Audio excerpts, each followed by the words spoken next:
नमस्कार। आज किन्नौर के रिकांगपिओ के पीडब्ल्यूडी रेस्ट हाउस में हिमाचल लोक निर्माण विभाग में लगे मल्टीटास्क वर्करों की हुई बैठक। उनकी मांग थी कि उन्हें भी दैनिक बोगी में लाया जाए। उन्हें बहुत कम वेतन मिलता है, जो उससे गुजारा उनका नहीं हो पाता। मात्र 4500 रुपये उन्हें मिलता है, उससे उनके गुजारा नहीं हो पाती। सरकार से उनका ये गुजारिश है कि उन्हें भी दैनिक बोगी में लाया जाए और उनके जो वेतन है उसको भी बढ़ाया जाए। आप लोग इस वीडियो में देखें क्या कहना है उनके जिला अध्यक्ष का, प्रदेश कोषाध्यक्ष का, जरूर सुने। सर, पहले तो किन्नौर आज और कल के चैनल पे आपका मैं हार्दिक स्वागत करता हूं। सर, अभी जो आप लोग की मीटिंग हुई है, किस संदर्भ में ये मीटिंग हुई है, आप बताएंगे सर।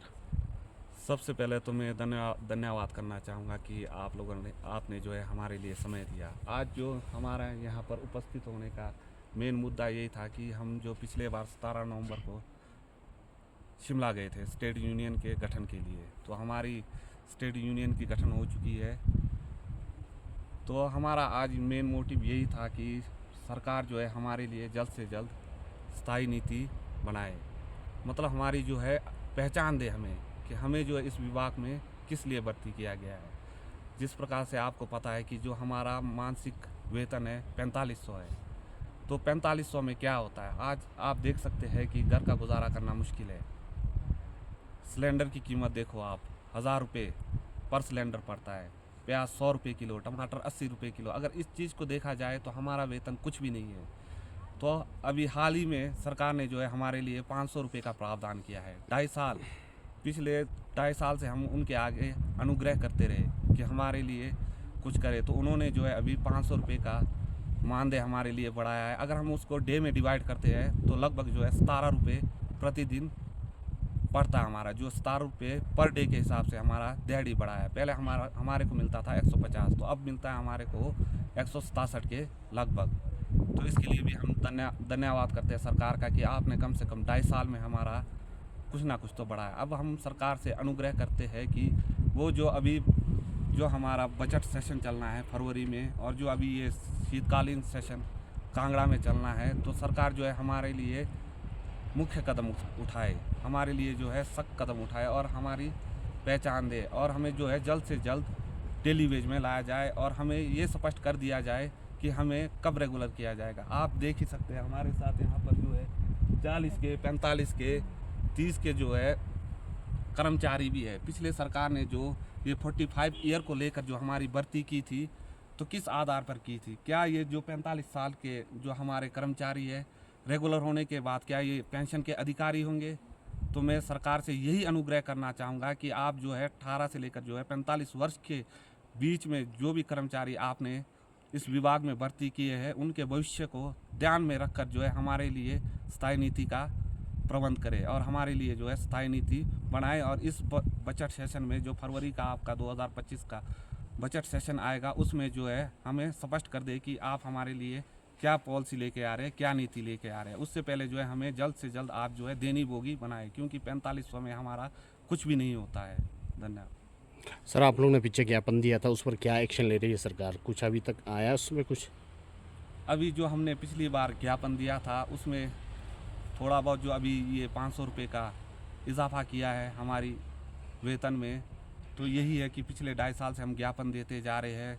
हर जिलों से जो है ज्ञापन जा रहा है। अब हमारे राज्य स्तरीय यूनियन का भी गठन हो गया। अब जो आगे से जो ज्ञापन जाएगा हमारा स्टेट यूनियन की ओर से भी जाएगा, और डिस्ट्रिक्ट लेवल की यूनियन जो है कार्य करेगी। अगर सरकार आपकी मांगों को लेकर अगर सक्रिय नहीं होती है, तो किस तरह से रहने वाला है आप लोग का आंदोलन?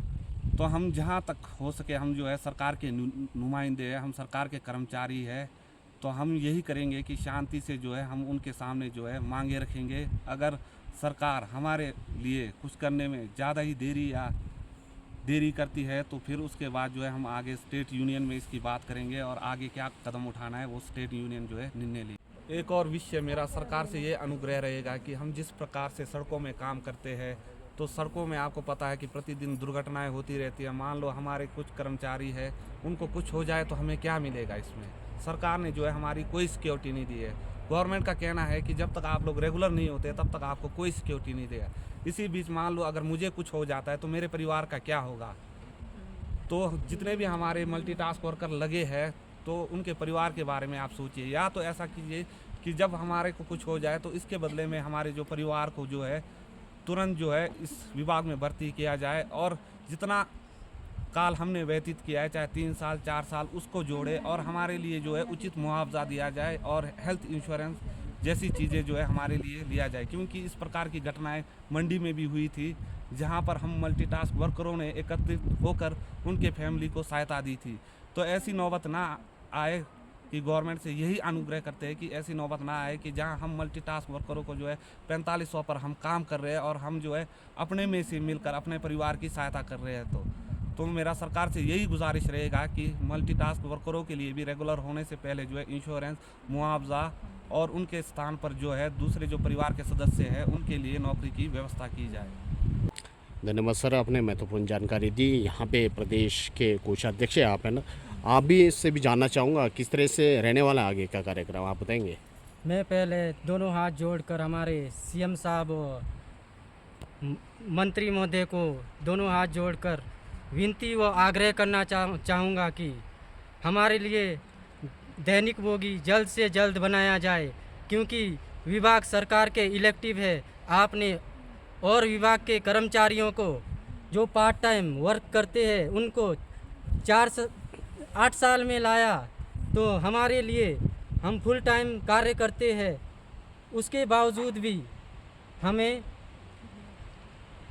जो है 5 वर्षों के भीतर हमारे को दैनिक बोगी में लाना चाहिए। क्योंकि जो 4 घंटे की ड्यूटी देते हैं उन कर्मचारियों को आपने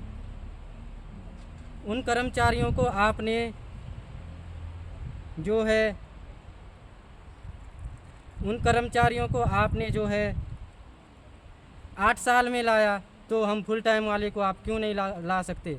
सरकार विभाग के इलेक्टिव है और सरकार हमारे अंधे की लकड़ी है और रहेगी। सरकार से मैं गुजारिश करना चाहता हूं कि हमारे जो कर्मचारियां हैं पूरे प्रदेश में लगभग 5000 के करीब है, उनमें 50% से ज़्यादा लोग 45 प्लस है। और मैं अंत में एक बार सरकार से विनती व विनम्र आग्रह करना चाहूँगा कि जब तक हमारी मांगों को आप पूरा नहीं करेंगे, डेली वेज में जब तक हमारे को लाया नहीं जाता है, तब तक हम सरकार के समक्ष रखेंगे। और मुझे यह पूर्ण विश्वास है कि सरकार हमारी भिक्षा की झोली को भरेंगे, हम अपने अधिकारों को लेंगे और सरकार को अपना कर्तव्य करना ही पड़ेगा। अधिक ना कहता हुआ मैं अपने चंद शब्दों को यहीं विराम देता हूं, दोनों हाथ जोड़कर नमस्कार जी। धन्यवाद सर, आपने अपनी बात रखी। यहाँ महिलाओं से भी जानने की कोशिश करेंगे। मैडम, आपका स्वागत है। मैडम, आपसे भी जानना चाहूँगा किस तरह से कठिनाई आती है आप लोग को? सर, एज अ पेरेंट्स के हिसाब से बहुत ज़्यादा डिफ़िकल्टों से हमें गुजरना पड़ता है। आपको पता है हमें मानदेय 4500 मिलता है, जिससे हमारे घर के सदस्य कहीं 10 है, कहीं 15 है, कईयों के 8 है। आज के ज़माने में 4500 से कुछ नहीं होता है सर। आजकल एक बच्चे के डायपर के लिए तो 150 प्लस, 2 डायपर के लिए 150 प्लस मनी लिया जाता है, आपको सबको पता है। तो सर्वाइव करना बहुत मुश्किल है। सरकार से ये गुजारिश है हमें अपनी आइडेंटिटी कार्ड दी जाए, ठीक है, आइडेंटिटी कार्ड दी जाए और हमारी मांगों को पूरी किया जाए। सबसे पहले हमें डेली वेज के लिए बोलती हूँ मैं सरकार से, पर थैंकफुली हूँ मैं सरकार की, क्योंकि उन्होंने 500 रुपये बढ़ाया। बट 500 रुपये में कुछ नहीं होता है सर, कुछ भी नहीं होता है 500 रुपये। आप अगर 17 रुपये बढ़ा दिया जाए तो 17 रुपये में नमक भी नहीं आता है सर, जबकि नमक 20 रुपये से ऊपर का हो चुका है सर। तो प्लीज़ मैं रिक्वेस्ट करती हूँ सरकार से, जहाँ पे आपने 500 रुपये बढ़ाए वहाँ हमारी मजबूरी देखो सर। आप हमें पूरे एक दिन की दिहाड़ी दें, जबकि एक दिन की दिहाड़ी 400 प्लस है, तो 400 तक का मानदेय तो दिया ही जा सकता है हम लोगों को एक दिन। जैसे कि आप सबको पता है यहाँ पे वर्षा होती है, बारिश होती है, बर्फ़बारी आती है, स्लाइडिंग एरिया है, ठीक है, ट्राइबल एरिया में हम काम करते हैं, हमें कई परिस्थितियों का सामना करना पड़ता है। ये सब आप सबको पता है, क्योंकि किन्नौर एक ट्राइबल एरिया में आता है। तो प्लीज़ इसका भी विशेष ध्यान दें और हमें कहीं भगवान ना करे ऐसा कुछ ना हो, अगर कहीं कुछ भी हो, कुछ भी हादसा हो, कुछ भी हो, इसकी भी हमें कोई गारंटी नहीं है। तो सरकार इसका भी विशेष ध्यान दें।